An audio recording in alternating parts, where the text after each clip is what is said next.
Hello. Hello.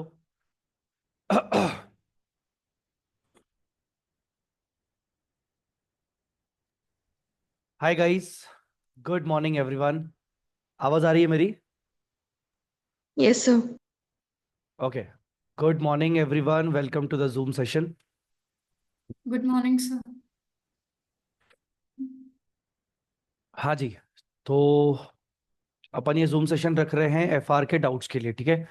तो जो भी डाउट्स हैं, आप मुझे वो पूछ सकते हैं। आप मुझे टॉपिक्स बता दीजिए कि आपके डाउट कौन से टॉपिक्स में हैं, सो दैट अगर ये जूम सेशन बाद में कोई देख रहा होगा तो उसको पहले से ही पता चल जाए कि किस टॉपिक में जूम सेशन होने वाला है, किस टॉपिक पे डाउट्स होने वाले हैं। So please tell me topics index 40। For doubts. हाँ जी, बोलिए।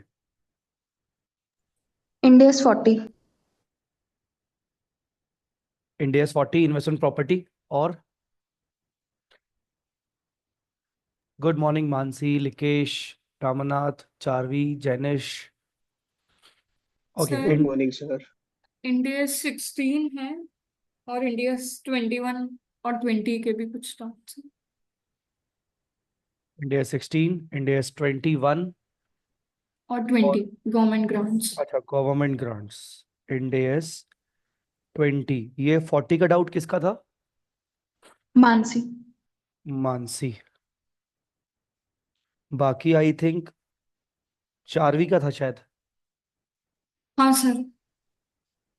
सर इंडेस 116 में पूछना था।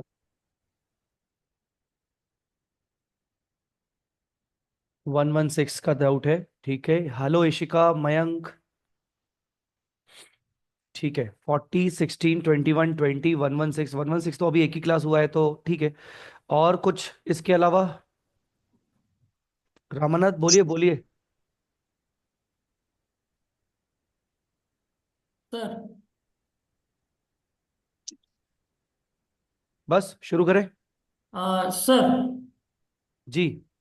सर मुझे स्टार्टिंग से ही मतलब रोड में इंडेक्स अपना 102 इसमें छोटे छोटे वन लाइनर डाउट है जो कि ओरली सॉल्व हो जाएंगे। मतलब आपसे सिर्फ क्वेश्चन करना है मुझे और आप यस और नो या थोड़ा सा एक्सप्लेन करेंगे तो उसमें हो जाएगा ठीक सर। है, मिसलेनियस डाउट्स, ठीक है ठीक है ठीक है ठीक है। सर चलो। इंडेक्स 40 में मेरे को डाउट था। ठीक है, मैं अभी इसी सीरीज में चलने वाला हूं। तो सबसे पहले इंडियस 40 के डाउट्स पे आएंगे। मुझे लगता है दिस इज द बेटर चीज है कि हम पहले लिख लें किसमें किसमें डाउट है, तो अपन उसके हिसाब से आगे बढ़ते जाएं। Before coming to the doubt portion, कुछ और बात, कुछ और किसी को करना है? अदरवाइज हम डाउट पे स्टार्ट करें। Sir anyone? Sir second test कब तक अवेलेबल हो जाएगा? सेकेंड टेस्ट अप्रैल के सेकेंड या थर्ड तक अवेलेबल हो जाएगा। Okay sir. हाँ। यस। सेकेंड टेस्ट हो गया। और एनीवन, और कोई डाउट किसी को? मतलब कुछ और पूछना है? सर, नहीं अ, सर। मैं कुछ प्रैक्टिस के बारे में, मतलब मैंने अभी टेस्ट दिया था, टेस्ट नंबर 1 दिया था पिछले हफ्ते। तो मतलब उसका रिजल्ट आ गया तो ज़्यादा अच्छा मार्क्स तो नहीं आए।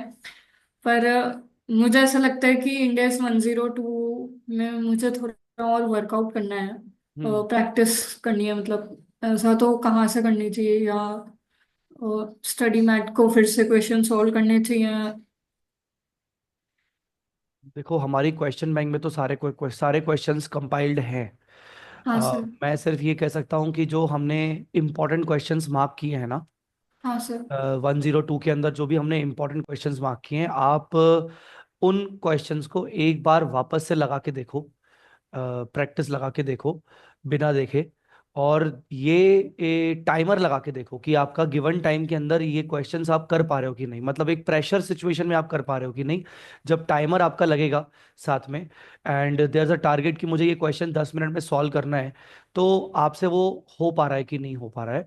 So this will work and this will give you the clear picture कि एक्चुअली में आप कहाँ पर अटक रहे हो, आपका डब्बा गोल तो नहीं है उसमें, या आपको कितना आता है कितना नहीं आता है। हाँ सर, मतलब कई बार ऐसा होता है कि एक ही टाइप के क्वेश्चन में भी अपन सिली मिस्टेक्स कर देते हैं, या जब उसे वापस दोबारा उठाते हैं तो कुछ ना कुछ छोटी मोटी गलती कर देते हैं जिसकी वजह से क्वेश्चन बिगड़ जाता है। तो आई हाँ। थिंक वो प्रैक्टिस से सॉल्व हो सकता है। यस। यस। तो आप ओके वैसा सर। करके देखो जो मैंने बोला, कि हाँ सर। टाइमर लगा के वो जो इंपॉर्टेंट क्वेश्चंस मैंने मार्क करवाए, चार पांच छह जो भी, उनको टाइमर लगा के करो। Every question should be given a 10 to 12 minutes of time, and you start. Okay. Okay sir. हाँ। चलिए, एक बार वापस से बोल देता हूँ, हेलो एवरीवन, जितने भी बच्चे बाद में जुड़े हैं, हमारा ये डाउट सेशन चल रहा है। इन चीज़ों पर डाउट्स अभी हम पूछना, बच्चे लोग पूछना शुरू करेंगे। ठीक है, सबसे पहले इंड एस 40, 40 के ऊपर मानसी बोलिए।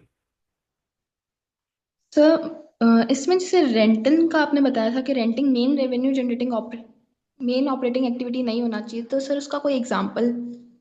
रेंटिंग मेन ऑपरेटिंग एक्टिविटी नहीं होना चाहिए। ये हाँ।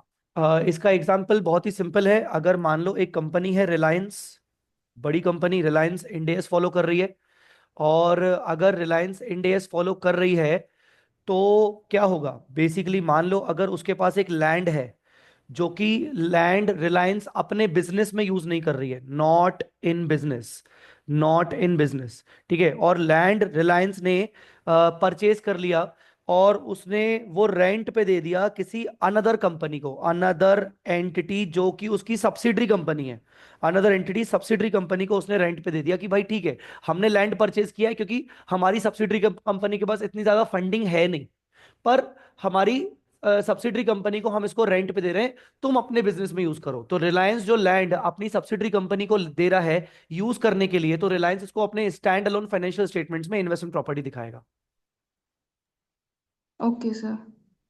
और सब्सिडरी कंपनी क्योंकि उसको वो अपने बिजनेस में यूज कर रही है, तो रिलायंस जब कंसोलिडेशन बनाएगा तो उसमें अल्टीमेटली फिर वो पीपी दिखाएगा। Yes sir. ठीक है। और सर एम्पेयरमेंट का क्या ट्रीटमेंट होता है, और एम्पेयरमेंट बेसिकली क्या हुआ? बेटा, इंपेयरमेंट का मतलब होता है, इंपेयरमेंट का मतलब होता है reduction, reduction in value of asset, asset की वैल्यू में रिडक्शन। आप बोलोगे सर डेप्रिसिएशन भी तो वही होता है। डेप्रिसिएशन हर साल लगता है मैंडेटरी बेसिस पे, इंपेयरमेंट हर साल नहीं लगता है। हम इंडेस 36 पढ़ेंगे बेटा। इंडेस 36 के अकॉर्डिंग रिडक्शन असेट की वैल्यू में तब लगता है जब कुछ सरकमस्टांसेस आए, कुछ गिवन सरकमस्टांसेस इंडेस 36 के अकॉर्डिंग हमें दिए बताए हुए जाए कि अगर ऐसा हो गया, ये हो गया, असेट आपकी डैमेज हो गई, असेट अब आपको ज्यादा इकोनॉमिक बेनिफिट्स नहीं दे रही, और डेप्रिसिएशन जितना लगा रहे हो उतना काफी नहीं है, और लगाना है। अब डेप्रिसिएशन तो फिक्स है, पर मुझे लगता है कि और कम करना है, तो मैं अपनी असेट का इंपेयरमेंट करता हूं, जहां मैं कैरिंग अमाउंट को कंपेयर करता हूं रिकवरेबल अमाउंट से। रिकवरेबल अमाउंट इंडिया 36 में निकाली जाती है। तो इंपेयरमेंट का मतलब होता है रिडक्शन, इंपेयरमेंट एक लॉस होता है और वो पीएनएल में जाता है। Okay sir. सर एक क्वेश्चन नंबर 301 है क्वेश्चन बैंक का, हम्म। उसमें डाउट। बोलते जाइए। सर उसमें जो क्वेश्चन में गिवन इन्फॉर्मेशन है उसके हिसाब से क्वेश्चन इजीली सॉल्व हो गया। जैसे उसमें कॉस्ट मॉडल फॉलो किया हुआ है, अगर हम रीवैल्यूएशन मॉडल फॉलो करते हैं तो क्या इम्पैक्ट ये आएगा? वाला। हाँ। हाँ, इसमें क्या बोल रहे हो? इसमें अगर रीवैल्यूएशन मॉडल फॉलो करते हैं तो क्या इम्पैक्ट आएगा? कॉस्ट मॉडल के हिसाब से करा हुआ है, वो तो इजीली हो गया। एक सेकंड ना, एक सेकंड। हाँ, तो इसमें अगर रिवैल्यूएशन मॉडल फॉलो होता तो भी, जैसे उसने बिल्डिंग परचेज की 10 लाख रुपए, 10 मिलियन मतलब 1 करोड़ रुपीस की, और कॉस्ट मॉडल फॉलो कर रहा है, मान लो यहां पर रिवैल्यूएशन मॉडल फॉलो करता, और आज के दिन सपोज यहां पर on this date the fair value भले 8 है, सपोज आज असेट की वैल्यू फिर रिवैल्यूएशन मॉडल के हिसाब से जो भी होती, लेट अस से 8 होती, तो 8 बुक्स ऑफ अकाउंट्स में होती। हाँ। पीपी की वैल्यू, बिल्डिंग की वैल्यू एज अ पीपी 8 ही होती, तो हम इस 8 को 8 पे ही रिकॉर्ड करते। ये 8 होती तो इसको 8 पे ही रिकॉर्ड करते। ये 8 की ही इन्वेस्टमेंट प्रॉपर्टी मानी जाती। जो भी रीवैल्यूएशन रिजर्व दिख रहा होगा वो कंटिन्यूअसली अदर इक्विटी में दिखता रहेगा जब तक ये असेट खत्म नहीं हो जाती। अच्छा।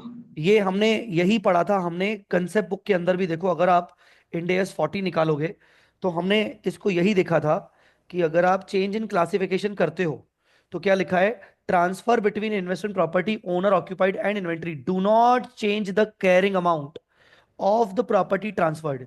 They do not change the cost of that property for the measurement of disclosure purpose. तो ऐसे केस में आप क्या करते, वो जो रीवैल्यूड अमाउंट था, जो कि पहले से ही एक तरीके से कैरिंग अमाउंट था, वही डीम्ड कॉस्ट बन जाता, डीम्ड कॉस्ट बन जाता इन्वेस्टमेंट प्रॉपर्टी का। अच्छा। ठीक है। और रीवैल्यूएशन का भी मैंने यहां पर दिखाया है, balance of revaluation surplus shall be continue till the disposal of property. Okay sir. ये नोट नोट पढ़ लेना तो समझ में आ जाएगा। हाँ, उसमें वो लाइन लिखी थी ना, उससे डाउट अराइज हो गया कि revaluation surplus credited to OCI question. हाँ, वो तो ओसीआई में क्रेडिट किया था ना, जब आपकी वो हम्म। पीपीई हुआ करती थी, तो ओसीआई में क्रेडिट किया था, और वो आपका सरप्लस अदर इक्विटी में चला गया। अब वो पड़ा हाँ। हुआ है, पड़ा हुआ है, पड़ा हुआ है, तो क्या मैंने अगर क्लासिफिकेशन चेंज कर दिया, आईपी में लेके आया, तो आईपी में तो रिवैल्यूएशन अलाउड ही नहीं है। तो जो मेरे पास रिवैल्यूएशन सरप्लस पड़ा है, क्या मैं उसको खत्म कर दूं? नहीं, वो पड़ा रहेगा। अब वो बनेगा कुछ नहीं, नया नहीं बनेगा, पर वो पड़ा रहेगा जब तक मैं डिस्पोजल नहीं कर लेता। Okay sir. और सर, लेसी के पास चाहे ऑपरेटिंग लीज हो चाहे फाइनेंस लीज हो, फर्दर सबलीज करने का राइट दोनों केसेस में ही होता है। लेसी के पास चाहे, ऑपरेटिंग लीज हो चाहे फाइनेंस लीज में उसने एसेट ली भी है, हम्म, फर्दर सबलीज दोनों में ही कर सकता है। सी बेटा, नए इंडेस 116 के हिसाब से लेसी जब असेट को लीज पे लेता है, तो वो क्लासिफाई नहीं कर सकता कि वो फाइनेंस पे ले रहा है कि ऑपरेटिंग पे ले रहा है। इवन दो अगर वो 10 दिन के लिए ले रहा है, या अगर वो 10 साल के लिए ले रहा है, उसके लिए एक ही लीज होगी, और वो 10 दिन के लिए भी उस असेट को आरओयू बोलेगा, और 10 साल में भी 10 साल के लिए भी लीज पर लेगा तो वो उसको आरओयू बोलेगा। For lessee the classification is not allowed. अब मान लो वो 1 साल के लिए लीज पर ले रहा है, 10 दिन के लिए ले रहा है, और वो सब लीज कर रहा है, वो सबलीज कर रहा है, हाँ, सबलीज जैसे ही वो कर रहा है, तो वो बन जाएगा लेसर। अब वो लेसर बन जाएगा लॉजिकली। पहले मैंने असेट लीज पर लिया तो मैं लेसी था, अब मैं सबलीज कर रहा हूं तो मैं लेसर बन जाऊंगा। जैसे ही वो लेसर बन जाएगा, फिर उसको देखना पड़ेगा कि उसने कौन सी वाली लीज की, उसने फाइनेंस वाली लीज कर दी कि उसने ऑपरेटिंग वाली लीज कर दी। अगर लेसी लेसर बन जाए और उसने ऑपरेटिंग वाली लीज कर दी, तो फिर वो इन्वेस्टमेंट प्रॉपर्टी लगाएगा, मानेगा कि हाँ मतलब उसने किराए पर दे दी। मतलब सारे केसेस में लेसी के पास राइट है ही कि वो सबलीज कर सकता है। हाँ, देखो राइट वाली बात ही नहीं आती, इंडेस ये बात करता नहीं है बेटा कि सबलीज कर सकता है कि नहीं कर सकता है। ये तो तेरे और मेरे बीच में, मतलब लेसर लेसी के बीच में जो एग्रीमेंट है ना, अगर मान लो मेन लेसर ने लिख दिया एग्रीमेंट में कि तू सबलीज नहीं कर सकता है, तो इंडेस इसके बीच में क्यों आएगा? इंडेस बोलता है अगर सबलीज कर रहे हो तो कौन सा वाला सबलीज कर रहे हो, फाइनेंस वाला कि ऑपरेटिंग वाला? अगर फाइनेंस वाला कर रहे हो तो तुम्हें अपनी बुक्स में से एसेट को डी रिकॉग्नाइज करना पड़ेगा। तो यस फिर सर। क्या मतलब है इन्वेस्टमेंट प्रॉपर्टी बोलने का, क्योंकि तुम तो एसेट को ही डी रिकॉग्नाइज कर रहे हो। डी रिकॉग्नाइज हम्म। सबको आई थिंक समझ में आता होगा, डी रिकॉग्नाइज मतलब बुक्स ऑफ अकाउंट्स में से एसेट को हटाना। तो तुम क्या फिर कर लोगे, तुम क्या इंडेस अप्लाई कर लोगे फिर? पर अगर तुम ऑपरेटिंग लीज कर रहे हो तो तुम्हारी बुक्स में एसेट कंटिन्यूड दिख रही है, जो असेट तुमने लीज पर ली थी आरओयू के नाम से, और वो तुमने यस। सबलीज कर दी ऑपरेटिंग के नाम पे, तो वो आरओयू को तुम एज ए इन्वेस्टमेंट प्रॉपर्टी के हेड में दिखाओगे। Okay sir, thank you. इतने ही थे। ठीक है, तो मानसी आपके डाउट्स डन? Yes sir. तो अभी मानसी के अलावा इसी में ही इंडेस 40 में शायद इशिका वगैरह के कोई डाउट्स है? हाँ सर। यस। सर, जब हम किसी भी इन्वेस्टमेंट प्रॉपर्टी को सेल करते हैं, तो आपने बोला कि उसका प्रॉफिट P&L में जाता है। प्रॉफिट पी एंड एल में जाता है। हाँ। हाँ। तो अगर हाँ। हमने वो एसेट कैपिटल एप्रिसिएशन के लिए होल्ड की थी 10 साल के लिए, तो वो तो हम्म। प्रॉफिट पूरे 10 साल के पीरियड के लिए हुआ ना। ऐसे तो मतलब एक ही साल में पूरा प्रॉफिट दिख जाएगा। इसको जनरल रिजर्व में नहीं डाल सकते? मैं कुछ गिवन फिगर्स के हिसाब से चलता हूँ, एंड प्लीज करेक्ट मी। आपने बोला इन्वेस्टमेंट प्रॉपर्टी को सेल करना है, राइट? एम आई राइट? हाँ हाँ। हाँ। तो मैंने सेल किया 50 lakhs में, और उसका कैरिंग अमाउंट है फॉर एग्जांपल 30 lakhs, ठीक है? हाँ। बेटा सेम पॉइंट अप्लीकेबल होता है पीपी में भी। मैंने इंडिया 16 में भी सेम पॉइंट पढ़ाया था कि पीपी को हाँ। अगर सेल कर देते हो तो आपका प्रॉफिट और लॉस आपका पीएनएल में जाता है, ठीक है? हाँ पीपी सर। पीपी और आईपी में कोई फर्क नहीं है बेसिकली। आप दोनों के केस में अकाउंटिंग ट्रीटमेंट वही है।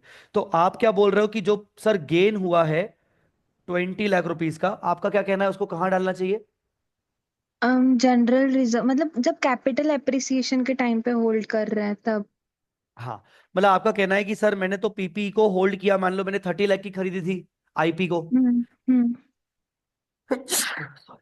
मैंने 30 लाख की खरीदी थी और हम्म। अब मैं 50 लाख की बेच रही हूं, तो सर मेरा तो कैपिटल हम्म। एप्रिसिएशन हुआ बेटा। हाँ, बाजार में वैल्यू बढ़ने को कैपिटल एप्रिसिएशन कहते हैं, पर अकाउंटिंग पॉइंट ऑफ व्यू से, अकाउंटिंग टर्म्स में इसको कैपिटल एप्रिसिएशन को ही गेन कहते हैं।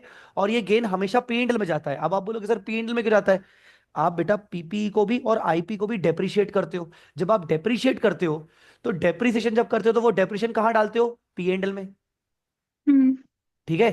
तो लॉजिकली आप डेप्रिशिएट करते करते करते करते करते करते पीएनएल में लेके गए। आप उसको मैचिंग प्रिंसिपल फॉलो कर रहे हो कि आपने इतना सारा कैपिटल एक्सपेंडिचर किया जिससे आपको फ्यूचर में बेनिफिट होगा, बेनिफिट होगा, बेनिफिट होगा, बेनिफिट होगा। तो मैचिंग प्रिंसिपल के अकॉर्डिंग आप हर साल के बेनिफिट के अगेंस्ट डेप्रिसिएशन नाम की चीज को आप पीएनएल में डालते हो कि भाई जो जो बेनिफिट होगा उसके अगेंस्ट हम डेप्रिसिएशन दिखा रहे हैं। अब जिस साल तुमने असेट बेच दी, that was the last year of benefit. अब इसके बाद कभी बेनिफिट होगा नहीं। तो जब बेनिफिट ये लास्ट ईयर का था, तो वो भी तो बेनिफिट आपका पीएनएल में ही जाना चाहिए ना। ये बोलते हुए कि अच्छा, मतलब 30 लाख की असेट 50 लाख में चली गई। ओ मतलब मैंने आज तक जो जो डेप्रिसिएशन चार्ज किया था पीएनएल में, वो ज्यादा चार्ज कर दिया था। अगर मैं डेप्रिसिएशन कम चार्ज करता तो पीएनएल में आज नहीं जाता, ज्यादा आज मुझे गेन नहीं दिखता।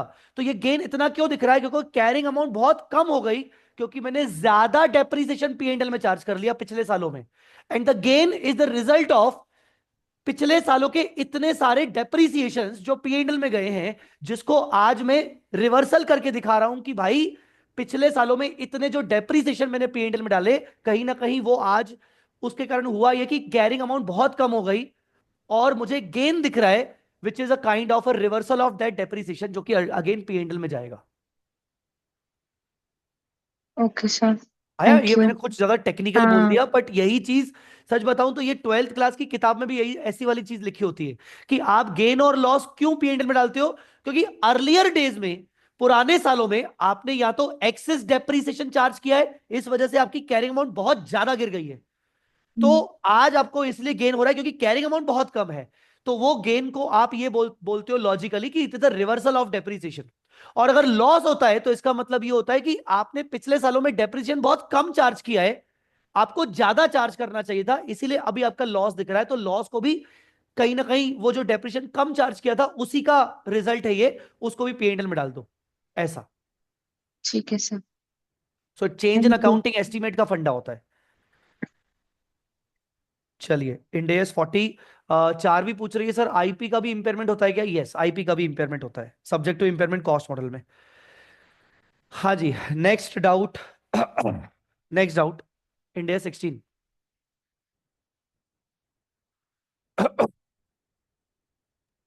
Yes sir.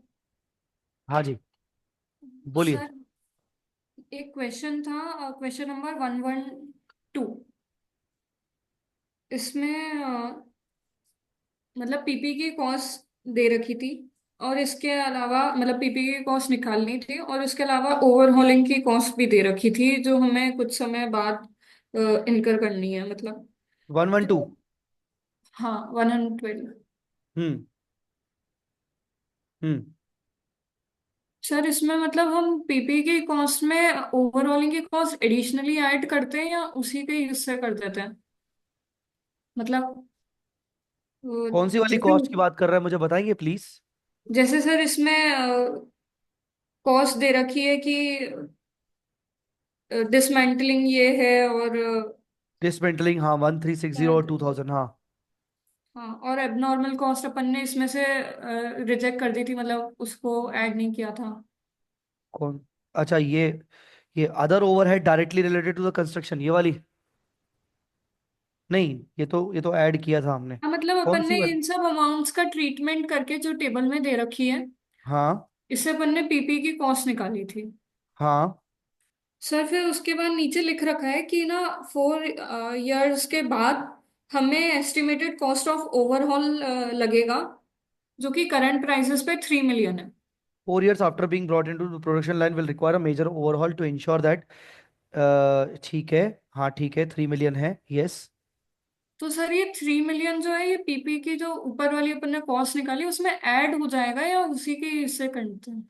ठीक है, मैं एक असेट खरीद रहा हूँ, ये बिल्कुल ही ब्रांड न्यू असेट है, तो this asset doesn't require any overhauling क्योंकि ये ब्रांड न्यू है, ठीक है। Yes but sir. आज मैं ये बोलना चाह रहा हूं कि इस असेट में अगर ओवरहॉलिंग आज अगर इसी टाइप की सेकेंड हैंड असेट होती जिसमें ओवरहॉलिंग रिक्वायर्ड होती, तो आज के दिन पे कितनी ओवरहॉलिंग की वैल्यू होनी चाहिए, जो मैं बोल रहा हूं मेरी न्यू वाली असेट के अंदर शामिल होगी ऑलरेडी, बिकॉज इसमें अलग से ओवरहॉलिंग करने की जरूरत नहीं है।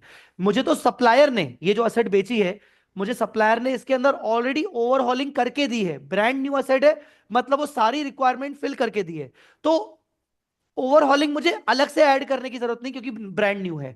पर जब ये असेट पुरानी हो जाएगी 4 साल बाद, तो ओवरहॉलिंग रिक्वायर होगी। उस टाइम पर ओवरहॉलिंग का खर्चा कितना आएगा, जिसका आज का प्रेजेंट वैल्यू क्या है, मैं वो मान रहा हूं कि वो कॉस्ट ऑफ ओवरहॉल मेरी न्यू असेट की कॉस्ट में ऑलरेडी एडेड होगी for the purpose of dividing into two components, one the tangible bottle and the other the overhauling component। overhauling component सिर्फ 4 साल तक चलेगा, इसलिए मैं उसको 4 साल तक डेप्रिशिएट करूंगा, और बाकी टेंजिबल वाले को 8 साल 10 साल वॉट एवर। तो कहने का मतलब जो ओवरहॉलिंग पार्ट दिया हुआ है वो इस सेंस से दिया हुआ है कि ओवरहॉलिंग अभी लग नहीं रही है, वो तो 4 साल बाद लगेगी, पर अगर आज लगती तो कितने की लगती, वॉट एवर वो 3 मिलियन की लगती, 3 मिलियन की लगती, जो कि हम मान लेते हैं कि हमारी न्यू असेट की कॉस्ट में ऑलरेडी शामिल है क्योंकि वो तो न्यू है, वो तो सप्लायर के द्वारा करके आई है, तो सप्लायर ने हमें ऑलरेडी करके दिया है, पूरा कंप्लीट करके दिया है, तो उसमें ऑलरेडी वो ओवरहॉलिंग का कॉस्ट जुड़ा होगा, ताकि हम कंपोनेंट अलग अलग कर सके, बस ये कंपोनेंट अलग अलग करने के लिए उन्होंने हमें अलग अलग सेपरेट करने को बोला है। ओके सर, हाँ सर समझ आ गया। सर ऐसे ही क्वेश्चन 107 था इसमें, हाँ 107। उसमें भी सर मैंने क्या किया था, नीचे जो वो रूफ दे रखी है अपन को, हम्म हम्म हाँ इसके हम्म ऊपर, hmm roof at current prices would be 30% of the total cost of building, ऐसा दे रखा था। हम्म तो ये भी सर वैसा ही मैंने है, क्या किया था, कंपोनेंट पर्पस के लिए अलग अलग करना है। हाँ मतलब शायद मेरा क्वेश्चन का इंटरप्रिटेशन गलत रहता है, और इसीलिए मैंने क्या किया था, कॉस्ट जो भी निकली थी बिल्डिंग की उसमें 30% और ऐड कर दिया था to find the total cost, hmm hmm. जबकि वो रिप्लेसिंग द रूफ कॉस्ट लिखा ऑफ तो है बेटा, रिप्लेसिंग थी। करंट प्राइस आज की प्राइस पर लू टोटल कॉस्ट का 30% है।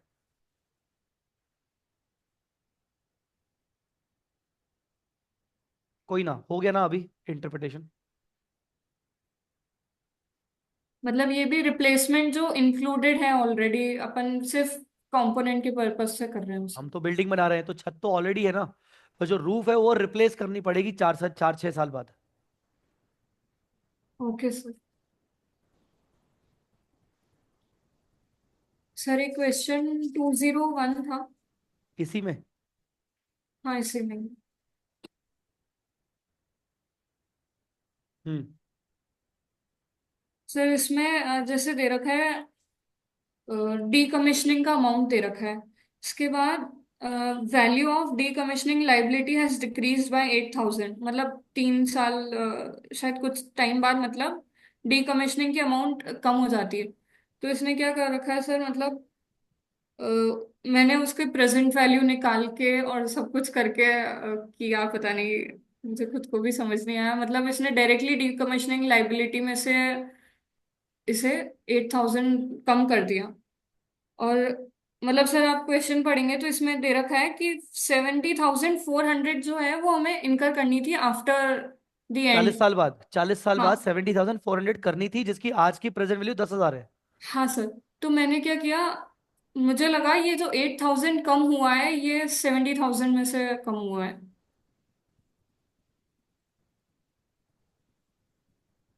बेटा डेट पढ़ो ना, ऑन 31 मार्च 27, मतलब जो भी 10 साल बाद, 17 से 27, the value of decommissioning liability has decreased bye 8,000।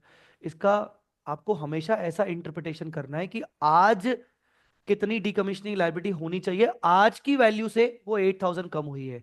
ऐसा नहीं है कि वो बोल रहा है कि 70,400 से 8,000 कम हुई है, वो नहीं, वो ये नहीं बोल रहा है, नहीं तो वो लैंग्वेज ही वैसी लिखता वो, कि the total estimated decommissioning liability was reduced by 8,000। Total estimated, ऐसा बोलता वो, टोटल एस्टिमेटेड, जो ये आपकी 70,400 थी, ये देखो 70,400 क्या बोल रहा है, 70,400 इन एस्टिमेटेड कैश फ्लो, मतलब वो बोलता कि total estimated cash flow was reduced by 8, तो मैं करता 70,400 से 8,000 कम, तो ये आता 62,400, 70,400 में से 8,000 कम, तो ये आता 62,400, और 62,400 की मैं प्रेजेंट वैल्यू निकालता 5% पे आज 2027 हाँ पे। सर, मैंने वैसे ही किया था। हाँ। पर वो टोटल एस्टिमेटेड नहीं बोल रहा ना, वो लाइबिलिटी बोल रहा है, the value of the liability, मतलब आज। अगर वो एस्टिमेटेड बोलता तो हम वैसा करते। ठीक है सर।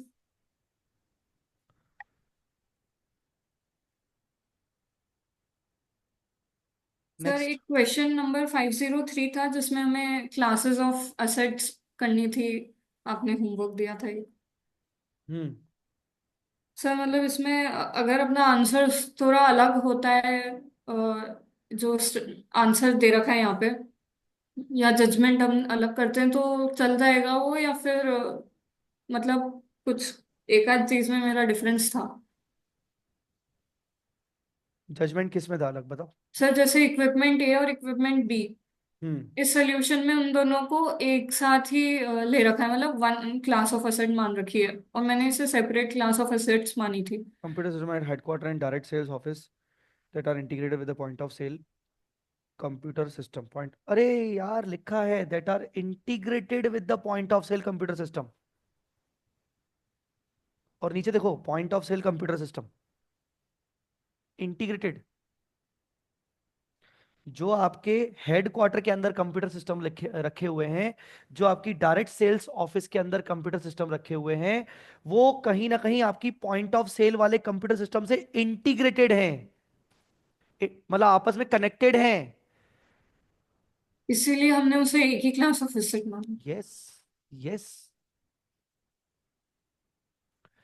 मतलब अगर रिटेल आउटलेट पे जो कंप्यूटर सिस्टम रखा है वहां सेल बुक होगी, वहां जैसे ही ऑर्डर लगेगा उसका इंफॉर्मेशन मुझे हेड क्वार्टर वाले कंप्यूटर सिस्टम में अपने आप आ जाएगा, और उसका इंफॉर्मेशन मुझे डायरेक्ट सेल्स ऑफिस वाले कंप्यूटर सिस्टम में भी डायरेक्ट आ जाएगा, ये तीनों आपस में इंटीग्रेटेड है, तो एक ही ब्लॉक हुआ। ठीक है सर, ये तो हो गया इंडिया 16। इंडिया 16 हो गया, ठीक है, चलो, गुड। इंडिया 16 हो गया जी, अभी index 16 done. Next doubt इंडेस।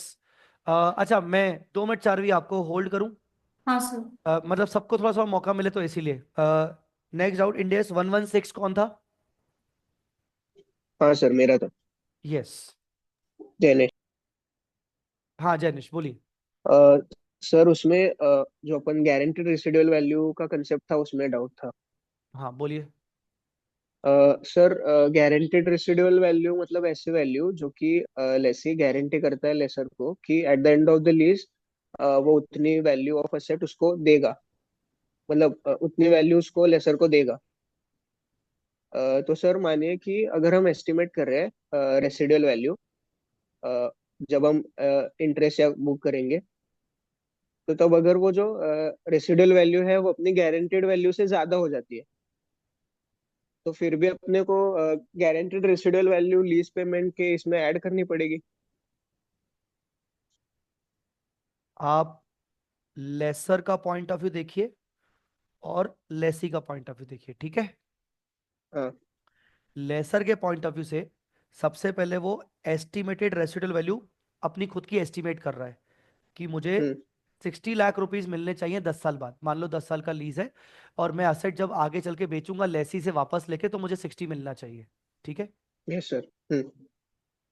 Lesi उसको गारंटी कर रहा है कि तेरे को 50 तो मिनिमम मिल जाएंगे, अगर हम्म। 50 से कम मिलेगा तो मैं तेरे को चुकाऊंगा। हाँ हाँ 50 से कम मिलेगा। अगर 50 से कम तेरे को फॉर एग्जाम्पल 45 मिला तो 5 मैं चुकाएगा हम्म तेरे को। हाँ ओके समझा? हम्म। तो लेसी ने उसको मिनिमम गारंटी कर दिया 50 का, तो 50 का मिलेगा ही 50 लाख। मिलेगा, लोड मतलब 50 से कम मिला तो मैं करूंगा। अब उसको बाकी का ओके गारंटी कोई और नहीं कर रहा। हम्म। तो ये हो गया UGRV, unguaranteed UGRV residual value. हाँ। हम्म तो अब लेसर क्या बोलेगा? लेसर बोलेगा जब वो अपनी ग्रॉस इन्वेस्टमेंट इन लीज निकालेगा, जीआईएल, हम्म ग्रॉस हम्म इन्वेस्टमेंट कि मुझे ओवरऑल कितना कितना मिलेगा। तो वो बोलेगा भाई मुझे देखो हम्म। एनुअल लीज पेमेंट मिल रहे हैं, ठीक है। यस। एनुअल लीज हम्म। पेमेंट में क्या क्या आ गया? जो किराया, जो फिक्स किराया होता है, मतलब जो फिक्स किराया मुझे मिलेगा ही मिलेगा पक्का, ठीक है। इसके अलावा डन 50 लाख तक को तो एज पर लेसी 50 लाख तक तो मुझे मिलेगा ही मिलेगा। हम्म। और मेरा अनुमान है हाँ कि मुझे 10 लाख और मिलना चाहिए। मेरा अनुमान है अनगारंटीड कि मुझे रेसिडुअल 10 लाख और मिलना चाहिए। ये 50 मुझे ओके जरूरी नहीं कि लेसी से ही मिलेगा, लेसी गारंटी कर रहा है कि तेरे को आराम से ओके। मार्केट से हाँ हाँ हाँ 50 लाख मिल जाएंगे। अगर 40 मिले तो लेसी 10 दे देगा, अगर 30 मिले तो लेसी 20 दे देगा, अगर कुछ नहीं मिला तो लेसी ही 50 दे देगा। ठीक है? ये सर। अरे समझा? मतलब उसे किसी ना किसी पॉइंट किसी के थ्रू तो वो 50 लाख रिकवर हो ही जाएगा, इसलिए हम डेफिनेटली वो ऐड कर देंगे। वो इसलिए पूरा ले रहे हैं। अब आते हैं लेसी पे। ओके अब आते हैं लेसी पे कि लेसी क्या क्या बोलेगा। लेसी बोलेगा मैं क्या क्या दूंगा। तो एक तो मैं फिक्स पेमेंट दूंगा हर साल का, और वो हाँ वही दुनिया भर की चीजें मैंने जो लिखवाई थी, इन सब्सटेंस फिक्स पेमेंट दूंगा, हाँ हाँ वेरिएबल हाँ दूंगा, पेनल्टी। पर इसके हाँ। अलावा मैं जीआरवी का जो गारंटी करके बैठा हूं, जीआरवी का जो हम्म गारंटी, यहां पर वो ये बोलेगा कि यार मैंने 50 तक का तो उसको गारंटी किया कि उसको आराम से कहीं से भी मिल जाएगा। पर हाँ क्या लगता है कितना मिलेगा उसको? यार मुझे ऐसा लगता है उसको 45 मिल जाएगा। हम्म 5 का मेरे को डाउट हो रहा है, तो मैं 5 ही लूंगा। हाँ। मतलब लेसर और लेसी के इसमें ट्रीटमेंट अलग से होगा। यस, मैं 5 ओके ही लूंगा। और अगर वो बोल रहा है नहीं नहीं नहीं, मैंने 50 तक का उसको गारंटी किया है ना, 50 उसको मिल जाएगा कहीं से भी, या तो मैं ही दे दूंगा, ओके या तो मैं ही दे दूंगा हम्म अगर मैं एसेट खरीदने वाला हूं तो। ठीक है ना? हम्म। तो मैं ही दे दूंगा, मैं एसेट खरीदने वाला हूं, मतलब ये परचेज प्राइस ऑप्शन हो जाएगा। फिर जीआरवी और परचेज हाँ प्राइस ऑप्शन में कोई फर्क ही नहीं बचा। हाँ और यस। नहीं, उसको बाहर से मिलेगा तो फिर मैं जीरो कर दूंगा, मैं बोलूंगा उसको तो 50 मिल हम्म जाएगा इतना मुझे पता है, तो मैं फिर जीआरवी जीरो कर। ओके ओके सर तो डन। ये दोनों दोनों के पॉइंट ऑफ व्यू से अलग अलग है। मुझे पता हाँ था तो कि ये मैं डाउट दोनों आएगा, पर अच्छा मिक्सअप किया कर तुमने रहा था, पूछ लिया। हाँ। दोनों मिक्सअप कर रहा था, इसलिए जब हमने क्लास एग्जांपल वन में उसको ऐड कर दिया तो मैं एकदम से मेरे को समझ हाँ, ही नहीं आया कि एस्टिमेटेड वैल्यू से अगर ज्यादा अगर हुए तो फिर क्वेश्चन लेसी का है इसलिए। ना तो समझ जाना कि लेसी में अगर वो जीआरवी दी हुई तो वो डिफरेंस अमाउंट ही दिया हुआ है, मतलब ये समझ जाना। Done done sir done done अगर क्वेश्चन ओके लेसर का है तो समझ जाना कि वो पूरी पूरी अमाउंट की बात कर रहा ओके। मतलब इंफॉर्मेशन उस कंटेक्स्ट में ही दी है। रहेगी, ऐसा अलग से इंफॉर्मेशन उस देखने की कंटेक्स्ट जरूरत में दी नहीं है। रहेगी। Yes yes. Okay sir done done. Okay, चलो वापस आते हैं। इंडेस 116 डन। ठीक है, चारवी आप आ जाओ, इंडेस 21। Yes sir. इंडेक्स 21 में सर एक जब हम फंक्शनल टू प्रेजेंटेशन करेंसी में जाते हैं, हम्म। तो sir F C T R जो होता है वो हम ओसीआई की आरपीएल में डालते हैं या एनआरपीएल में डालते हैं? फिर से फंक्शनल टू। प्रेजेंटेशन करेंसी में जब हम ट्रांसलेशन करते हैं हाँ, तो हम एफ अपने सी ही टी फाइनेंशियल आर स्टेटमेंट्स को कि फॉरेन ऑपरेशन के फाइनेंशियल, मतलब अपने किसका ही बोल? फाइनेंशियल स्टेटमेंट को। हाँ। तो F C T R OCI OCI के थ्रू आरपीएल में, मतलब आरपीएल के थ्रू जाता है या एनआरपीएल के थ्रू जाता है? जब हम अपने ही फाइनेंशियल स्टेटमेंट्स करते हैं, नहीं देखो यहाँ पर इंडेस इंडेस ने मोर स्पेसिफिकली फॉरेन ऑपरेशन का तो ये क्लियर किया है कि भाई जो फॉरेन ऑपरेशन वाला ओसीआई है वो तो आरपीएल के थ्रू जाएगा, क्योंकि बाद में आपका फॉरेन ऑपरेशन तो सेल हो जाएगा, और जब सेल हो जाएगा तो वो बेसिकली आपका फिर रिक्लासिफाई होके पीएनएल में चला जाएगा। अब अगर अपन अपने प्रेजेंटेशन करेंसी की बात करें तो उसमें एक क्लैरिटी तो नहीं है, पर ये समझ में आता है कि प्रेजेंटेशन करेंसी अगर मैं खुद की बना रहा हूं तो बेसिकली उसमें मैं क्या करूं, तो उसमें भी आरपीएल में डाला जाएगा। बिकॉज अगर जिस दिन मैंने प्रेजेंटेशन करेंसी दूसरी करेंसी में बनाना बंद कर दिया तो उस दिन से वो जो एफसीटीआर पड़ा रहेगा मैं उसको रिक्लासिफाई करके पीएनएल में दिखा दूंगा। Okay sir. हम्म। सर एक और थी चीज कि एफसीएमआई और नॉन मॉनेटरी जो भी है वो हर बैलेंस शीट डेट पे डिटरमाइन करते हैं। हाँ, एफसीआई आइटम आप हर बैलेंस शीट डेट पे आइडेंटिफाई करोगे और उसको रीवैल्यूएशन करोगे, और non monetary item which is revalued other than cost को भी सेम। तो सर जैसे हम कोई पीपी है जिसे हम रीवैल्यूएशन मॉडल पे ही रिकॉर्ड कर रहे हैं, लेकिन अभी तक उसका रीवैल्यूएशन हुआ नहीं है, कोई पीपीए जिसको रीवैल्यूएशन मॉडल पे, अच्छा ठीक है। हाँ। तो सर वो एट अदर देन कॉस्ट मानेंगे या एट कॉस्ट मानेंगे उसको? मॉडल कौन सा है? रीवैल्यूएशन। तो फिर वो अदर देन कॉस्ट मानेंगे। मॉडल देखना है आपने, रिवैल्यूएशन एक्चुअली में किया नहीं किया उससे फर्क नहीं पड़ता।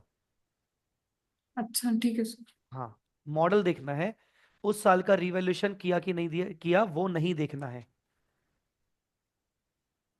सर जैसे इन्वेंट्री में भी जैसे हम स्पेसिफिक आइडेंटिफिकेशन वाली जो इन्वेंट्री होती है, तो उसमें कुछ कॉस्ट पे मेजर हो रही है और कुछ एनआरवी पे मेजर हो रही है, तो भी हम कौन सा उस बोल रहे हो? इन्वेंट्री? इन्वेंट्री हाँ।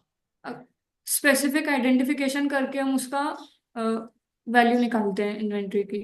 हाँ, सर तो कुछ इन्वेंट्री कॉस्ट पे मेजर हो रही है, कुछ एनआरवी पे कॉस्ट मेजर और हो रही एनआरवी है, विचेवर लोअर करके एनआरवी पे मेजर हो रही है, ठीक है। तो सर कॉस्ट वाली भी मतलब eight other other than cost की तरह ट्रीट करेंगे या एट कॉस्ट पे ट्रीट करेंगे हम? कॉस्ट वाली कॉस्ट पे ट्रीट करेंगे, और जब वो एनआरवी पे हो रही तो उसको अदर देन कॉस्ट ट्रीट करेंगे। अच्छा, जब हमने उसे एनआरवी पे ले लेंगे तभी हम उसे हाँ। हाँ। इस इंडेक्स में कवर करेंगे। फॉर एग्जाम्पल, आपके पास दो अलग अलग प्रोडक्ट है, प्रोडक्ट ए, प्रोडक्ट बी। आपने दोनों के ऊपर कॉस्ट एनआरवी, कॉस्ट एनआरवी लगाया, पर इसकी कॉस्ट पे मेजर किया, इसको एनआरवी पे मेजर किया। हाँ तो सर। इस इन्वेंट्री को तुम क्या ट्रीट करोगी? Measure at cost. और इस इन्वेंट्री को तुम क्या ट्रीट करोगी? Other than cost. ठीक है सर। दो अलग अलग इन्वेंट्री भी तो हो सकती है बेटा मेरी, different different class of inventory हो सकती है, तो सबके ऊपर तो मैं कॉस्ट और एनआरवी, कॉस्ट एनआरवी करता रहूंगा ना, ऐसा। हाँ सर। और सर जैसे आपने इन्फोसिस का एग्जांपल दिया था, इन्फोसिस की कोई सब्सिडरी है, फॉरेन फॉरेन सब्सिडरी है, उसने पहले उसके कंसोलिडेटेड फाइनेंशियल स्टेटमेंट्स बनाने के लिए मतलब चेंज किया, करेंसी चेंज की। फिर सर इन्फोसिस अगर किसी और कंट्री में फिर से अगर अपनी अपनी प्रेजेंटेशन करेंसी, प्रेजेंटेशन करेंसी में चेंज कर समझ रही गया। है तो। मान लो इन्फोसिस की एक सब, मैं पहले आपके डाउट को पहले क्लियर कर लूं क्या, आप शायद बोल नहीं पा रहे हो। हाँ इन्फोसिस की मान लो कोई सब्सिडरी है जो ऑस्ट्रेलिया में है, तो ऑस्ट्रेलियन डॉलर से तुम पहले उसको इंडियन रुपी में लेके आई फॉरेन ऑपरेशन को, यही बोलना चाह रही हो। हाँ और सर। हमने पहले उसका कंसोलिडेशन किया, तो तुमने फॉरेन ऑपरेशन को पहले अपनी रिपोर्टिंग करेंसी में लेके आए हम, ठीक है। हाँ सर। फिर ये ओवरऑल कंसोलिडेटेड फाइनेंशियल स्टेटमेंट रुपी में तो बन गए। अब इन्फोसिस को डॉलर में, अमेरिकन डॉलर, यूएसए वाले यूएस डॉलर में अपने पूरे कंसोलिडेशन को चेंज करना है, ये बोलना चाह रही हो? हाँ सर। हाँ, इसमें डाउट क्या है तुम्हारा अब? सर तो इसमें जो एफसीटीआर बनेगा, जो हम हाँ। बाद में बनाएंगे लास्ट सेकंड वाला चेंज करने पे। हाँ, यहाँ पे जो हाँ, एफसीटीआर बनाएंगे मतलब सर ये भी एनसीआई में वैसे ही डिवाइड होगा या पूरा नहीं, होल्डिंग के ये पास पूरा ही पूरा रहेगा? पूरा होल्डिंग है ये this is because of change in presentation currency only. This is not because of, ये जो था ऑस्ट्रेलियन डॉलर का जो यहां तक आया, उसके एफसीटीआर के दो हिस्से होंगे। उसके दो हिस्से होंगे। अब इसके अंदर इमेजिन करो एक एफसीटीआर दिख रहा है जिसके दो हिस्से हो चुके हैं, यस सर। एक एफसीटीआर 80% और एक माइनॉरिटी इंटरेस्ट में चला गया 20%, नॉन कंट्रोलिंग इंटरेस्ट में रुपी हाँ में। सर। हाँ अब सर। मान लो वही चीज चली गई डॉलर में, तो अब वो एफसीटीआर अब डॉलर के फॉर्म में दिख रहा है, और वो एनसीआई भी अब डॉलर के फॉर्म में दिख रहा है। वो कंटिन्यू अब डॉलर के फॉर्म में दिखते रहेंगे, पर इस चेंज के चक्कर में जो नया एफसीटीआर आया, वो पूरा का पूरा एफसीटीआर आपके अदर इक्विटी में जाएगा, ठीक है सर। उसको एनसीआई के अंदर नहीं डालोगे, उसका कोई रेलेवेंस नहीं था, क्योंकि नहीं तो वो एनसीआई 20% हिल जाएगा। सर ये हम एनसीआई को भी मतलब एसेट्स और लाइबिलिटीज में जैसे क्लोजिंग एक्सचेंज रेट पे कन्वर्ट करते हैं वैसे ही चेंज करेंगे ना? फिर से? एनसीआई को क्लोजिंग एक्सचेंज रेट पे ही कन्वर्ट करेंगे ना? हाँ, देखो एनसीआई को किस रेट पे कन्वर्ट करेंगे वो मैं आपको इंडेस 103 में सिखाऊंगा, बिजनेस कॉम्बिनेशन में। मतलब ओके। एनसीआई दो अलग अलग टाइम पे आता है एक्चुअली। एक आता है आपका डेट ऑफ एक्विजिशन पे, तो उसके लिए फिर पहली बार जब हम कन्वर्ट करते हैं तो पहली बार उसका डेट ऑफ एक्विजिशन पे उसको कन्वर्ट करेंगे फॉरेन रेट, एक्सचेंज रेट लेके। फिर बैलेंस शीट डेट पर फिर से कन्वर्ट करना पड़ेगा, कैसे करना पड़ेगा उसकी पूरी प्रोसेस है। ठीक है तो सर। वो एक्चुअली आगे का टॉपिक है, 103 वाला। Okay sir. Hmm. Okay. Index 21 done. हाँ सर। हाँ, वापस किसी और पे आते हैं 2 मिनट के लिए। अ, मयंक, जी सर। बोलिए एक दो चीजें जल्दी पूछ लीजिए आप। सर मेरा रोड मैप वाले से क्वेश्चन है। हाँ हाँ हाँ। सर कि जैसा अगर आपने एक बार इंडेक्स फॉलो कर लिया तो वो फिर मैटर नहीं करता है कि आपका नेटवर्थ क्या है, हाँ। आपको कंटिन्यू फॉलो करना ही पड़ेगा। हम्म बट अगर पेरेंट और सब्सिडी का रिलेशनशिप है अपना, हम्म और सब्सिडरी मान लीजिए फाइनेंशियल ईयर 24-25 में आपकी अब खत्म हो गई, अब सब्सिडरी नहीं रही, हम्म। और उसका नेटवर्थ भी अब उसके थ्रेशोल्ड से कम है, तो उसको नेक्स्ट फाइनेंशियल ईयर से भी फॉलो करना ही रहेगा। Index once followed shall always be followed. Okay. और सर मेरा एक क्वेश्चन ये था कि एक पेरेंट है, उसकी दो सब्सिडरी है, एक पेरेंट ए है और सब्सिडरी है पेरेंट बी एंड सी।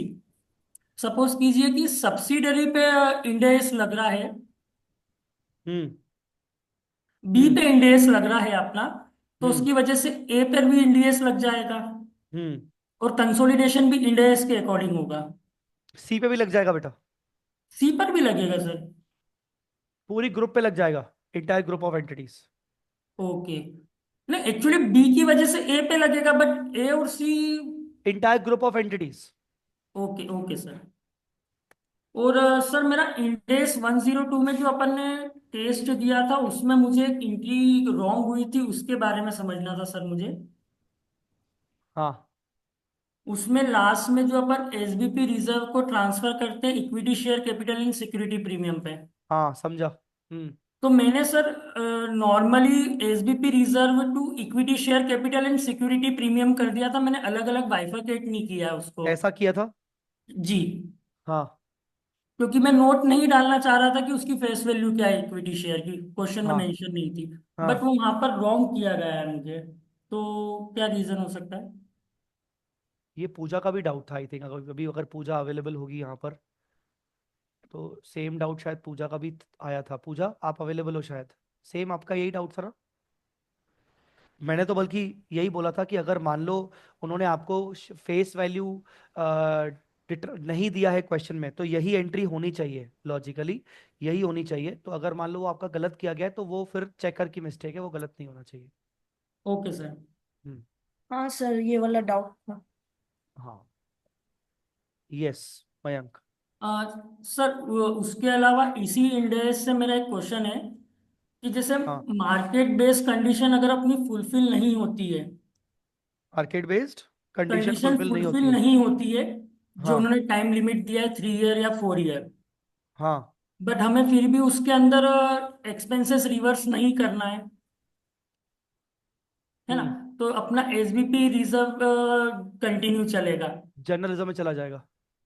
तो वो ईयर खत्म होने के बाद डायरेक्ट जनरल रिजर्व में चला जाएगा, या बैलेंस शीट में एसबीपी रिजर्व में ही कैरी होता रहेगा जब तक फुलफिल नहीं हो? जब तक फुलफिल मतलब मार्केट कंडीशन फुलफिल नहीं हुई ना, हाँ। वेस्टिंग डेट खत्म हो गई ना, जी। ऑप्शन नहीं देने वाले हो ना, हाँ।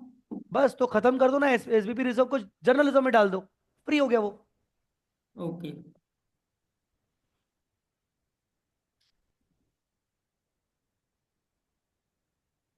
डन। हाँ सर, इसी में ही एक और डाउट है कि मैंने सर आपका क्यूआर कोड में क्वेश्चन देखा था, उसके अंदर कैंसलेशन होने पर आपने कंपनसेशन पेबल बताया था, तो हमें कंपनसेशन पेबल में डालना है या एसबीपी लाइबिलिटी में ले जाना है कैंसलेशन होने पर? कैंसिलेशन होने पर कॉम्पनसेशन पेबल क्या, फिर से बोलो। आपने कैंसलेशन होने पर अपन एसबीपी लाइबिलिटी में ले जाते हैं। हाँ, एसबीपी रिजर्व को एसबीपी लाइब्रेरी में लेके जाते हैं to the extent of fair value. हाँ जी। बट हाँ, आपका जो मैंने क्यूआर कोड में एक क्वेश्चन देखा था उसमें आपने एसबीपी लाइबिलिटी की जगह कंपनसेशन पेबल बोला था सर, क्लिक करवाया था मतलब क्वेश्चन। ये बेटा बेटा नाम चेंज है। You will okay. Do compensation payable under the head liability or you will do directly SBP liability. It is one in the same thing. नाम ओके चेंज है भाई। ठीक है सर। हाँ, मतलब अल्टीमेटली दोनों का नाम, दोनों का नेचर वही है। It is a liability. बस मैंने समझाने के लिए बताया कि देखो ये रिजर्व वाली लाइबिलिटी, रिजर्व बन गया लाइबिलिटी, तो अब मैं उसको कॉम्पनसेशन बोलूं, पेबल बोलूं या एसबीपी लाइबिलिटी बोलूं, it is one in the same thing. Okay sir, मेरा एक डाउट इंडेस 20 से है। हम्म। सर जैसे जो नॉन मॉनेटरी असेट्स जो हमें काइंड में मिल जाती है या फिर नॉमिनल वैल्यू पे मिलती है, हाँ तो हम या तो काइंड में मिलती है तो नॉमिनल वैल्यू 1 रुपीज 10 रुपीज करके शो कर सकते हैं या तो डायरेक्टली हाँ। बैलेंस शीट में। हम्म। लेकिन अगर मैं डेफर गवर्नमेंट ग्रांट रिकॉग्नाइज करता हूँ तो लैंड के केस में उसको अमोटाइज कैसे करूंगा मैं, क्योंकि उसमें तो डेप्रिसिएशन भी नहीं लगता, तो कैसे deferred amortise. Government grant recognise करता हूँ। लैंड के केस में तो उसको पीएनडीएल में अमोटाइज कैसे करूंगा मैं ईयर बाय ईयर। हमें लैंड का बेसिस पे नहीं देखना है कि भाई लैंड पे डेप्रिशिएशन नहीं लग रहा तो हम कैसे करेंगे। हमें जो ग्रांट मिली है, भले वो लैंड के खरीदने के लिए मिली, क्या उस ग्रांट के मिलने के बाद हमारी कोई ऑब्लिगेशंस हैं, हमारी कुछ कंडीशंस हैं जो लैंड के ऊपर हमें फुलफिल करनी है कि भाई मिनिमम 8 साल तक लैंड नहीं बेच सकते हो, या मिनिमम तुम्हें ये ग्रांट को इतने 10 साल तक हमें इसके ऊपर ये बिजनेस करना पड़ेगा। तो जितनी भी पीरियड ऑफ ऑब्लिगेशन हमें दी गई है ग्रांट मिलने से रिलेटेड, भले वो लैंड के लिए मिली है, क्या हमें फ्यूचर कुछ कंडीशंस हैं, अगर वो फ्यूचर कंडीशंस 5 साल में कंप्लीट होने वाली हैं तो हम डेफर करेंगे 5 साल में। अगर वो फ्यूचर कंडीशन 20 साल में कंप्लीट होने वाली है तो हम डेफर करेंगे 20 साल में। हम लैंड के ऊपर नहीं देखेंगे, हम देखेंगे ऑब्लिगेशंस को हम कितने साल में फुलफिल करेंगे, कौन सी ऑब्लिगेशंस जो कंडीशंस हमें फुलफिल करवाने करने वाली हैं ग्रांट के रिलेटेड में। मतलब अगर कोई ऑब्लिगेशन नहीं हो तो सेम ईयर में वो पीएनडीएल में ट्रांसफर कर सकते यस हैं। Of course, okay. बिल्कुल। इनकम हो जाएगी, वो आपकी इमीडिएट इनकम हो हम्म। जाएगी क्योंकि कोई ऑब्लिगेशन नहीं है।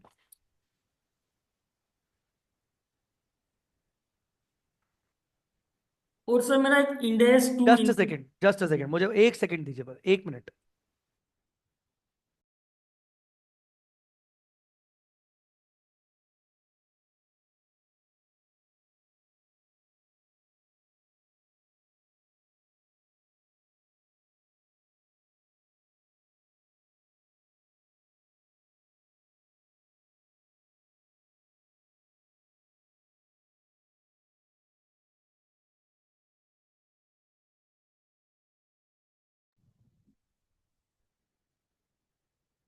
हाँ जी, बोलिए।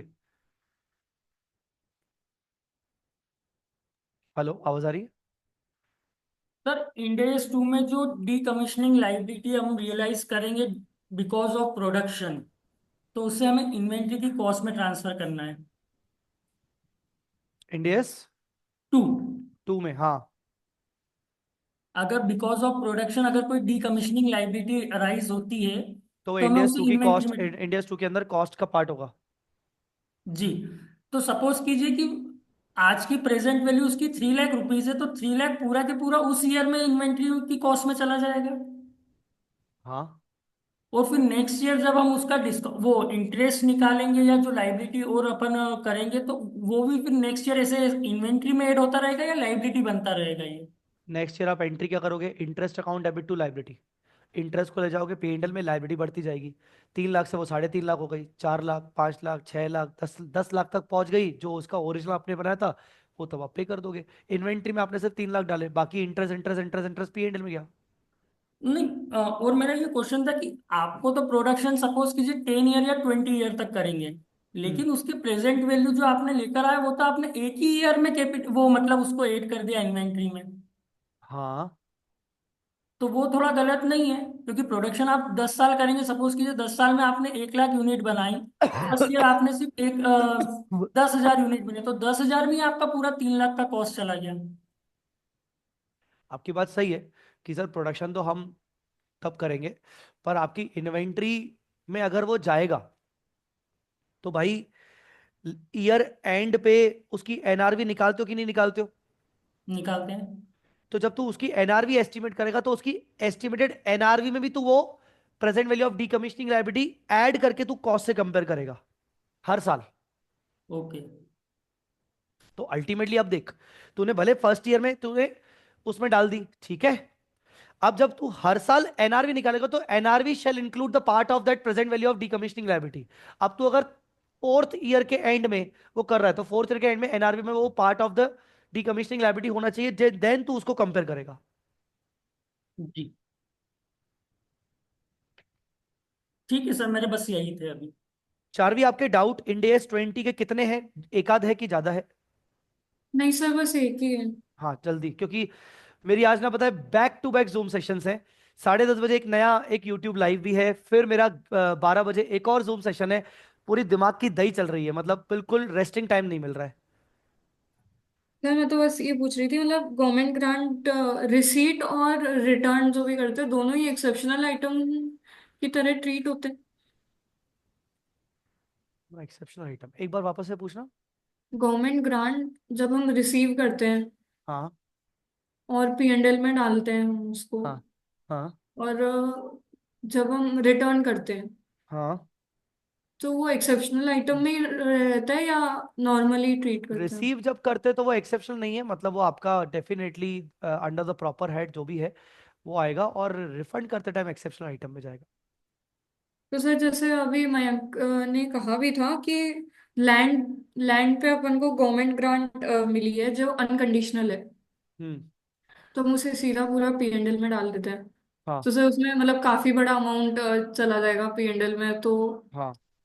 पोजीशन थोड़ी इट गलत इज नहीं नॉट होगी? बेटा, इट इज नॉट अबाउट बड़ा अमाउंट छोटा अमाउंट, हम वो उससे ना बहुत आगे बढ़ चुके हैं, फाइनल लेवल पे आ गए। इट इज नॉट अबाउट बड़ा अमाउंट छोटा amount dear, try to understand. ऐसे तो तू अभी थोड़ी देर पहले सबसे पहले मानसी ने एक डाउट पूछा था कि सर आईपी इन्वेस्टमेंट प्रॉपर्टी को जब आप बेचते हो कैपिटल एप्रिसिएशन करने के बाद, तो 30 लाख की, मैंने एग्जांपल दिया था कि 30 लाख की एसेट हाँ को आप सर। 50 लाख में बेच रहे हो, तो सर 20 लाख रुपए को तो आप पेन में कैसे डाल सकते हो सर? वो तो कैपिटल नेचर का हुआ। इट इज नॉट अबाउट बड़ा एंड छोटा वाला, इट इज अबाउट कि बेटा आपको इमीडिएट प्रॉफिट हो गया, दैट्स इट। अब इसका मतलब ये नहीं है ना कि यार मैं बस ये बोलना चाह रहा हूं कि भाई नहीं, और हर साल के प्रॉफिट ना स्टेबल दिखने चाहिए। अगर कोई ऐसा ट्रांजैक्शन हुआ है जो उस साल से रिलेटेड है, तो क्या मैं ना दिखाऊं ये बोलते हुए कि नहीं नहीं नहीं नहीं, ये तो स्टेबल नहीं दिख रहा? अरे भाई वो उस पीरियड का प्रॉफिट है, मुझे बात खत्म हो गई। इस पीरियड में मुझे ग्रांट मिली है। अब जब मुझे इस पीरियड में ग्रांट मिली है, मुझे पता है कि वो ग्रांट को के लिए मेरे पास और कोई फर्दर कंडीशंस नहीं है फुलफिल करने की। तो अल्टीमेटली इंडेस 20 की एक ही कहानी है, तेरी ग्रांट तेरी इनकम है। अब वो तू इनकम को एक ही साल में दिखा, या तो तू उसको डेफर कर। डेफर तू तभी करेगा जब तेरे को फ्यूचर में उसके अगेंस्ट कोई ऑब्लिगेशंस फुलफिल करनी है। नहीं करनी ना, मतलब तेरी पूरी इनकम आज की है और कुछ तेरे को करने की जरूरत ही नहीं है, तो तू पूरी आज इनकम बना दे। 4 साल बाद कल को तुझे वो रिफंड करनी पड़ी फॉर एग्जाम्पल, तो तू पीएनएल में वापस से इतना बड़ा खर्चा भी तो बुक करेगा उस टाइम पे, अगर रिफंड करनी पड़ी। तो it yes is sir. Not about बेटा every time we can't think कि अरे यार वो तो स्टेबिलिटी नहीं दिखेगी सर, वो कंसिस्टेंसी नहीं दिखेगी sir. It is not like consistency यार। Yes sir. कंसिस्टेंसी का सवाल वहां आता है जहां आप डेफर आपको करना चाहिए पर आप कर नहीं रहे हो। आपको डेफर करना चाहिए, जैसे आपको ग्रांट मिली किसी असेट के रिस्पेक्ट में जो डेप्रीशिएबल असेट है, अब आप उसको पूरा इनकम में नहीं डाल सकते भाई, वो डेप्रीशिएबल असेट के रिस्पेक्ट में मिली है। मतलब आप उसको हर बार डेप्रीसिएशन के प्रपोर्शन में दिखाओ, या उसको थोड़ा थोड़ा करके अपने असेट की कॉस्ट से ही माइनस कर दिया तो डेप्रिशिएशन कम हो रहा है। तो कंसिस्टेंसी वहां मैटर करता है कि हाँ यार इसके अगेंस्ट मुझे असेट खरीदनी पड़ी, और असेट को तो मैं धीरे धीरे अमोटाइज कर रहा हूं, तो मैं ग्रांट को भी धीरे धीरे अमोटाइज करूंगा। पर अगर मुझे इसके अगेंस्ट लैंड खरीदनी पड़ी, लैंड को मैं वैसे भी कुछ भी कर लो, मैं पीएनएल में लेके आऊंगा नहीं, पर मेरे को तो और कोई कंडीशन फुलफिल करनी नहीं है, तो मेरी वो आज इनकम है, सीधी बात है। क्लियर कट हिसाब है, make it simple, it's income. Okay sir, हो गया। इंडियस 20 भी हो गया। चलिए। सर मेरे को एक एकदम छोटा सा पॉइंट का डाउट है। यस बोलिए। सर अभी मैं जो टेस्ट दिए थे अपन, वो इंडेक्स 102 और इंडेक्स 12 का, तो उसमें इंडेक्स 12 9 नंबर का जो क्वेश्चन आया था, उसमें लिखा है कि कंप्यूट करना है डेफर टैक्स असेट और लाइबिलिटी जो है, और P&L और OCI किस में जाएगा ये बताना है। तो सर मैं उसको टेबल फॉर्म में बना दिया ऐसे कि टेबल फॉर्म में पर्टिकुलर अमाउंट और उससे, और यानी उसमें मैंने एक्सप्लेनेशन नहीं दिया, जैसे सजेस्टेड आंसर में एक्सप्लेनेशन दिया ना, मैंने बस टेबल फॉर्म में 2 टेबल बना के उसको बना दिया। तो उसमें सर अमाउंट सब सही है, सब चीज़ें, बस एक्सप्लेन नहीं किया करके उसमें मेरे को 9 में 4 नंबर मिले। हम्म तो सर उसमें मैंने एक्सप्लेन अपने को मैंने ही करना कहा चाहिए। है कि उस क्वेश्चन में थोड़ी सी चेकिंग हार्ड करो। आप ये समझे कि एक्सप्लेनेशन इज इंपॉर्टेंट। आप टेबल में बनाओ, उसका कोई दिक्कत नहीं है। हाँ सर। Explanation is important. हाँ तो उन्होंने उसमें लिखा है कि डेफर टैक्स असेट और लाइबिलिटी कैसा है वो अपने को एक्सप्लेन करना है नीचे हाँ करके हाँ किससे। हाँ। और बाकी पहला वाला क्वेश्चन तो सर सही है। ठीक है ठीक है। ठीक है सर। एनी वन एल्स, क्योंकि मेरा 10:30 बजे एक और मीटिंग है बेटा। सर इंडिया 7 में जो यस। लास्ट पेज है हम लोग का 20.5 कंसेप्ट बुक की क्वेश्चन बैंक। Concept book. हाँ। सर उसमें investments in subsidiaries associates and joint ventures में जो सेकंड पॉइंट है उसमें, कहाँ पर? हाँ ये वाला, हाँ। हाँ, वो कैश आउटफ्लो कैसे, वो तो वो कैश इनफ्लो होना चाहिए ना। कहाँ पर सेकंड पॉइंट? हाँ ये सेकंड वाला पॉइंट, सेल ऑफ हाँ इन्वेस्टमेंट। हाँ हाँ। सॉरी, ये इन्फ्लो ही होना चाहिए, मैंने गलती गलती होगी, वो मिस प्रिंटिंग होगी। उसके बाद वाला भी इनफ्लो होगा ना sir, sale of third investment, point. हाँ हाँ हाँ, ये गड़बड़ हो गई, गड़बड़ हो गई, सॉरी। प्रिंटिंग मिस्टेक है। अच्छा ठीक है सर, हाँ थैंक यू सर। ठीक है। Anyone else guys? बस। Hello sir. Yes Ramanath.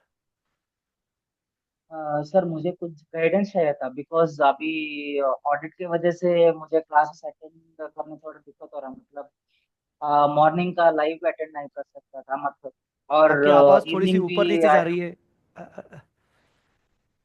One second. बोलिए बोलिए। ठीक है सर। हाँ।